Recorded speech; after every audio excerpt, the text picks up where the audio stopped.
नमस्कार दोस्तों, मैथमेटिक्स की दुनिया में आपका हार्दिक स्वागत है। मैं हूं रविकांत शर्मा। आज आपको उत्कर्ष के ऑनलाइन चैनल पर मैं चर्चा करना चाहता हूं आपके सिलेबस के बारे में, जो सिलेबस संशोधित किया गया है आरबीएससी 11th क्लास में। यानी कि राजस्थान बोर्ड ऑफ अजमेर ने जो आपका 11th क्लास में सिलेबस संशोधित किया हुआ है, यानी कि पहले जो 100% था उसका 60% ही आपको पढ़ना है। 40% जो सिलेबस हटाया हुआ है वो कौन कौन सा सिलेबस हटाया हुआ है उस पर चर्चा करेंगे। अब कई लोगों के दिमाग में चल रहा होगा, विद्यार्थियों के दिमाग में एक क्वेश्चन आ रहा है, क्या सर इसके लिए अलग से किताब आएगी? नहीं दोस्तों, इसके लिए आपकी बुक यही रहेगी जो आरबीएससी की बुक दी हुई है, जिसका विषय कोड कितना है? 15 रहेगा गणित के लिए। आज अपन चर्चा कर रहे हैं, जैसा कि आपको पता है, परीक्षा 2021 के लिए, कौन सी? 2021 के लिए संशोधित पाठ्यक्रम पर अपन चर्चा करेंगे। जो अपने 2021 में जो अपना एग्जाम होने वाले हैं उनके लिए क्या पाठ्यक्रम अपना रहेगा, आगे अपन डिस्कस करते हुए देखते हैं। आपके दिमाग में क्वेश्चन चल रहा होगा, सर इसकी कितनी परीक्षाएं होंगी? एक परीक्षा होगी या 2 परीक्षाएं होंगी? देखो, हाफ ईयरली वगैरह जो होगी वो अलग है, अपन ईयरली की बात कर रहे हैं। और ईयरली में एक ही एग्जाम होगा इसका, और उसका समय कितना होगा? उसका समय 3 घंटे और 15 मिनट होने वाले हैं दोस्तों। और प्रश्नों की संख्या 30 होगी आपके प्रश्न पत्र में, और अंक कितने नंबर का होगा? 100 नंबर का आपका फाइनल एग्जाम होगा।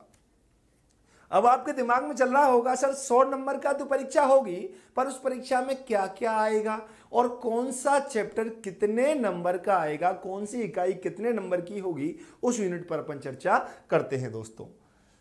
देखिए, आपको यहां पर 5 इकाइयां बांटी गई हैं, जिनमें से समुच्चय एवं फलन, समुच्चय एवं फलन जो है वो कितने मार्क्स का है दोस्तों?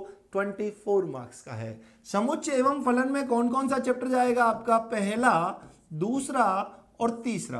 पहला यानी कि समुच्चय हो गया, दूसरा संबंध एवं फलन, और तीसरा चैप्टर आता है त्रिकोणमितीय फलन। इस पर अपन चर्चा आपसे कर चुके हैं, यानी कि इस पहली इकाई के बारे में मैं संपूर्ण आपको बहुत ही डिटेल से चर्चा कर चुका हूं। तो इसलिए आप मुझे जरूर कमेंट करके बताइएगा कैसा लगा आपको समुच्चय पढ़कर, कैसा लगा आपको संबंध एवं फलन पढ़कर, और कैसा लगा आपको त्रिकोणमितीय फलन पढ़कर। उसके बाद बीजगणित का पार्ट है, वो 30 नंबर का रहेगा। क्या क्या बीजगणित में आएगा उसकी चर्चा आपसे मैं करूंगा। निर्देशांक ज्यामिति 21 नंबर की रहेगी। कलन यानी कि अवकलन है, इस बार समाकलन आपके हैं नहीं सिलेबस में, और उसमें कितने नंबर का रहेगा? 9 नंबर का रहेगा। और उसके बाद सांख्यिकी एवं प्रायिकता जो है अपने यहां पर कितने नंबर का रहेगा? 16 नंबर का रहेगा। क्या क्या टॉपिक हैं इसमें, क्या क्या टॉपिक अपने हटा दिए गए हैं, हटाने के बावजूद भी कुछ टॉपिक ऐसे हैं, मैं उनको आपको पढ़ाऊंगा, उन पर मैं चर्चा करता हूं किस प्रकार रहेगा आपका सिलेबस। देखिए दोस्तों, किस प्रकार से अपना सिलेबस रहेगा। यहां पर जो मैंने रेड से दिखाए हुए हैं उनको टॉपिकों को बिल्कुल ही हटा दिया गया है, वो प्रश्नावलियां बिल्कुल ही आपके सिलेबस से हटा दी गई हैं। जैसे मैं बात करूं गणितीय आगमन का सिद्धांत, 4th नंबर का जो चैप्टर हुआ करता था, अब आपके सिलेबस से संपूर्ण रूप से उसको हटा दिया गया है। उसके बाद रैखिक समीकरण 6 चैप्टर हुआ करता था, उसको संपूर्ण रूप से आपके सिलेबस से हटा दिया गया है। उसके बाद द्विपद प्रमेय आपके सिलेबस में हुआ करती थी, उसको भी आपके यहां से हटा दिया गया है, और गणितीय विवेचन को आपके यहां से हटा दिया गया है। इसका मतलब 1, 2, 3 और 4 प्रश्नावली आपके यहां से हटा दी गई हैं। अब टोटल कितनी प्रश्नावली आपके सिलेबस में है? 12 प्रश्नावलियां आपके सिलेबस में है। अब ऐसा नहीं है दोस्तों कि 12 की 12 प्रश्नावलियां पूरी हैं जैसी पहले एजीटीज थी, उनमें से भी कुछ टॉपिक आपके सिलेबस में हटा दिए गए हैं। वो किस प्रकार है उनको देखते हैं। देखिए, सबसे पहला मैं बात करता हूं समुच्चय एवं फलन के बारे में। समुच्चय जो आपको दिया हुआ है, इसका टॉपिक का नाम है, अपनी इकाई नंबर 1 है, जिसका नाम है समुच्चय एवं फलन, जो कि 24 नंबर के लिए है। अब उस इकाई फर्स्ट में सबसे पहला टॉपिक जो दिया हुआ है वो समुच्चय है। समुच्चय का मैंने डिटेल से आपसे चर्चा की है। आप लोगों को निश्चित रूप से इसमें मजा आया होगा दोस्तों, आप लोगों को बहुत अच्छा लगा होगा। मुझे कमेंट करके जरूर बताइएगा, सर मैंने समुच्चय पढ़ा और मेरे समझ में ऐसा आया और मुझे ये लगा, और उसके बारे में क्या खास मैंने कहानियां आपको बताई, वो कहानियां भी मुझको जरूर आप लोग बताइएगा। ये अपन ने वेन आरेख यहां से अभी हटा दिया गया है, घात समुच्चय हटा दिया गया है, समुच्चयों का अंतर और पूरक समुच्चय आपके सिलेबस से इस बार डिडक्ट कर दिया गया है। उसके बाद आगे चलते हैं। अपन ने सेकंड चैप्टर पर भी चर्चा कर रखी है। संबंध एवं फलन में संबंध को भी बहुत ही डिटेल से हमने देखा, फलन को भी हमने बहुत अच्छे तरीके से देखा। उनके प्रांत, परिषद, राजा रानी वाली कहानियां, माँ बेटे की कहानियां, सारी कहानियों के माध्यम से मोड ऑफ एक्स वाला, मापांक फलन वाला, एक एक चीज पर मैंने आपसे चर्चा की। पर लेकिन फिर भी तीन समुच्चयों का कार्तीय गुणन जो मैंने आपको सिखा रखा है वो भी हटा दिया गया है सिलेबस से, और फलनों पर संक्रियाएं आपकी हटा दी गई हैं।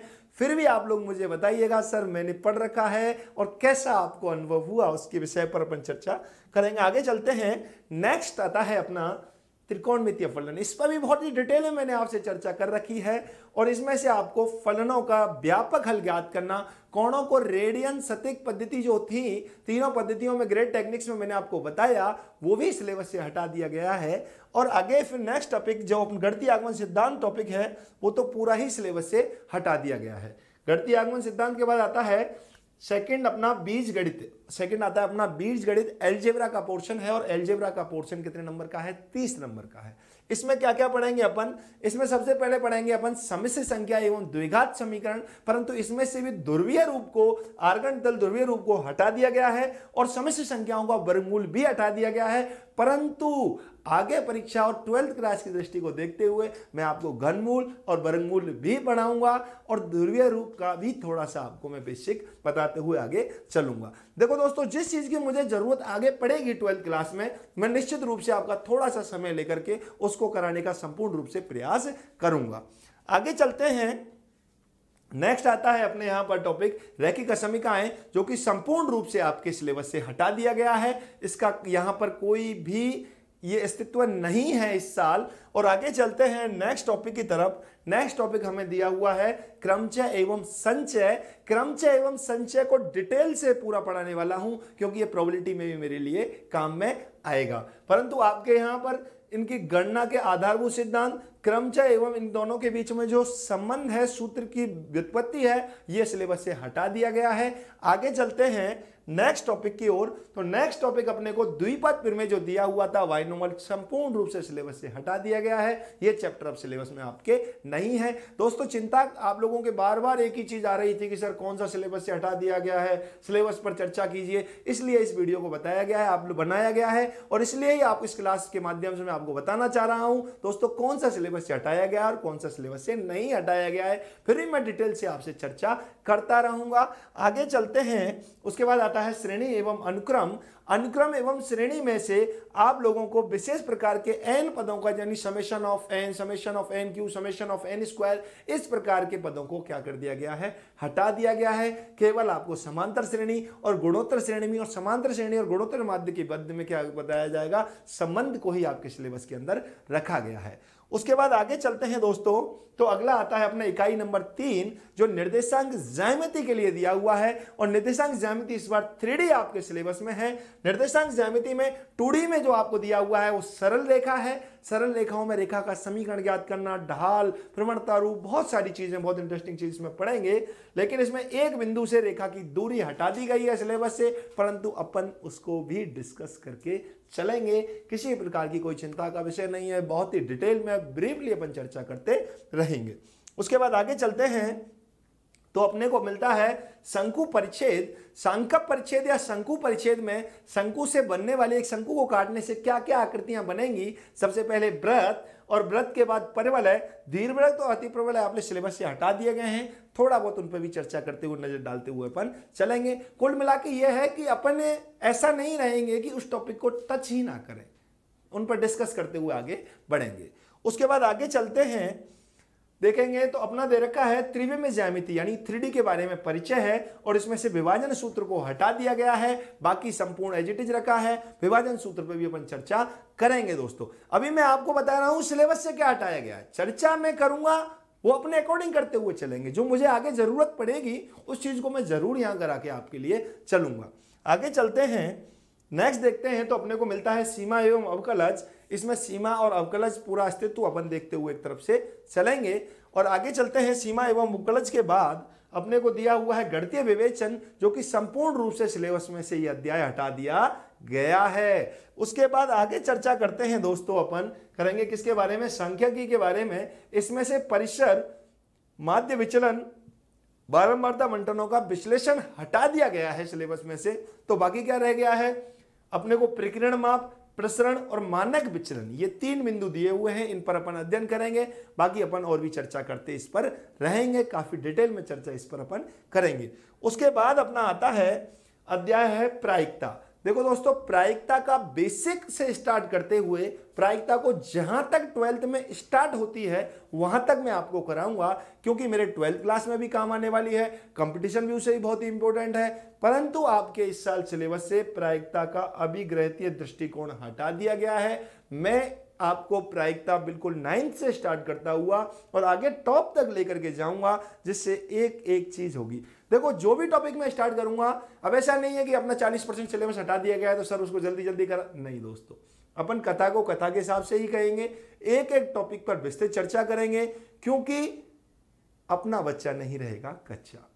बिल्कुल एक एक टॉपिक पर मैं चर्चा करता रहूंगा। जहां आप मुझे जरूरत पड़ेगी, 10th क्लास में ये चीज पढ़ाई गई थी, उसको मुझे अपने हिसाब से कैसे कहना है, बाकी अपने पढ़ने वाले बच्चे जानते हैं, अपने विद्यार्थी जानते हैं कि प्रत्येक कथा को किस हिसाब से पेश किया जाएगा, जिससे आसानी से आप लोग उसको समझ सको। तो आगे चलते हैं दोस्तों। अब आप लोग को क्या करना पड़ेगा इसको संपूर्ण रूप से समझने के लिए? सबसे पहले दोस्तों, आपको डेली मेरी ऑनलाइन क्लास लेनी पड़ेगी, जिसमें कहानियों के माध्यम से बहुत ही आसान तरीके से एक एक चीज को समझाया जाएगा। एक एक टॉपिक पर मैं विस्तृत अध्ययन करूंगा, एक एक टॉपिक आपको समझाया जाएगा। जो ही आप ऑनलाइन क्लास लोगे मेरी, तो उस क्लास को लेने के बाद ही आपको मैंने जो बोर्ड पर लिखा है वो एज इट इज पीडीएफ आपको मिलेगी। यानी मैंने जो लिखा क्वेश्चन एज इट इज, वो क्वेश्चन की पीडीएफ आपको मिलेगी। मेरे द्वारा बनाए हुए ई नोट्स आपको मिलेंगे। आप उनको संपूर्ण रूप से जैसे ही पढ़ोगे, बुक का एक एक क्वेश्चन आप खुद करोगे, बाकी अपना बच्चा विद्यार्थी क्वेश्चन खुद करने लग जाता है। मैं जैसे ही थ्योरी कराता हूं ना, तो उस थ्योरी के बाद ही क्या होता है कि बच्चा खुद क्वेश्चंस करता है। करते हैं आप लोग?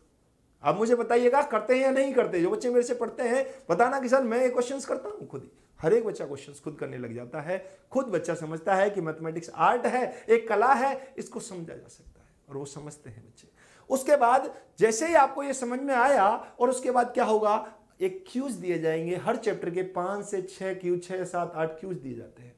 हर एक उनमें से क्या होगा, वो ऑब्जेक्टिव टाइप होते हैं। यहीं से कंपटीशन के लिए तैयारी होती है कि एयरफोर्स में, एनडीए में इससे कैसे क्वेश्चंस बनता है, और उस प्रकार के क्वेश्चंस की अपन तैयारी यही हाथों हाथ करते हैं। अब जैसे ही वो क्विज दिया जाएगा, तो उसका वीडियो सॉल्यूशन भी आपको दिया जाएगा, और वीडियो सॉल्यूशन में भी आप लोगों को मेरे द्वारा एक एक चीज समझाई जाएगी, ये ऐसे नहीं, इसका आंसर इसलिए ऐसा हुआ। उसके बाद संडे टेस्ट आपका होगा, और संडे टेस्ट में आप लोगों की राजस्थान में क्या रैंक चल रही है, उस रैंक पर भी विश्लेषण आपसे होगा। ये दोस्तों पूर्ण आनंद के साथ और पूर्ण जोश के साथ यदि आप गहनता से अध्ययन करेंगे, तो निश्चित रूप से आपको उत्कर्ष के ऑनलाइन चैनल पर बहुत अच्छा मिलने वाला है दोस्तों। बहुत अच्छा अनुभव होने वाला है आपको। आप खुद कहोगे दिल से कि सर हाँ, मजा आ रहा है। आगे अपन ने देखा, और अब तक अपन ने इस पर चर्चा की, और विशेष चर्चाएं अपन करते रहेंगे दोस्तों। डेली क्लास लेनी ना भूलिएगा उत्कर्ष के ऑनलाइन चैनल पर। रविकांत आपको हमेशा उच्च गुणवत्ता के साथ शिक्षा देने का वादा करता है। Thank you.